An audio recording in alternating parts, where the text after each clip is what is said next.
Hey y'all, so this is a Bible lesson / story time. So let's go with story time first. So I was just outside, right? Vacuuming my car. So it's a couple things. So one, I can't find the actual car vacuum, which is the whole thing. It's in this house. You know what? I think I just figured out where it was. All right, we're gonna move forward. So I decided to take my actual vacuum outside to vacuum my car, right? So, at my house, me and my husband's car are parked right next to each other, and there's enough space for us to open the door and get in the car and all those great things. So I opened my car door. I had to run an extension cord from inside the house to outside the house. There's some plugs outside, but where I was located, and this is kind of part of the story, where I was located, there was no plug box that was close enough outside to make the extension cord reach plus the vacuum. So I just decided to run it from in the house. That was my way of, mitigating that. Running from in the house into outside, plug it up, cool. So as I vacuumed the first side, I vacuumed the side with not passenger, the driver's side. I vacuumed the driver's side, no problem. Well, one problem came up. The little tubey thing popped out, which never happens when I'm in the house, which annoyed the crap out of me. But I told myself to calm down, and I was like, God, I need you to help me because it's frustrating. First of all, I was trying to put the tubey thing back in the wrong hole, and then I put it, and then I figured out in a second, like, oh, this was the wrong hole.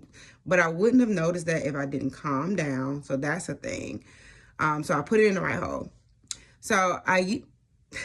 Okay, so I used the vacuum to do the one side, and then I'm like, okay, so I'm gonna climb in the car and then vacuum out the other side, because getting in from the passenger side of my car, it's things on the side and it's kind of hard to get in on that side. So I would have to literally move my car.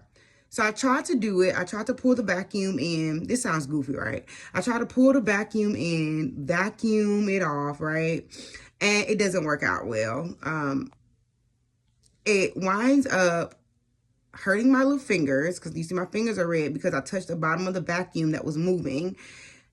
And then I was like, you know what? Don't do this, Kayla. Just move your car. So I moved my car. I bag it up, and then I move forward, and then I give myself space on the side. Cool. That sounds like a good plan, right? Okay. So I do that, and I vacuum the other side. Cool. Awesome. Great. But as I'm doing different stuff throughout the time, like as I'm vacuuming the car, like I'm hitting my knee on the car door. I think I slipped a little bit, and I'm just was struggling. Like it's clean, it's great, but I was struggling the whole time trying to vacuum this car. And in my mind, I'm just like, why didn't I just move the car completely to the other part of the driveway? We have another part of the driveway where we wash our car, and we move it over there, and we have more room. There's a plug out front. You can get her in and around the car easier. And I'm just thinking to myself, like, why didn't I just move the car? Well, I know why I didn't move the car. I don't want to move the car. I don't want to move the car. That made me feel like it was a lot of work. Like moving the car, bringing the vacuum out, it would make me feel like I'm doing a lot of stuff.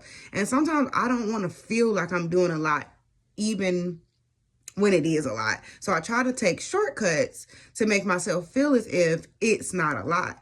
And I'm like, okay, Lord, what are you trying to show me in this? Because I get frustrated kind of easy, and I'm working on my annoyance about things. So I'm just like, if I would have just moved my car and not took a shortcut, then it would have been so much easier, and it would have went by smoother.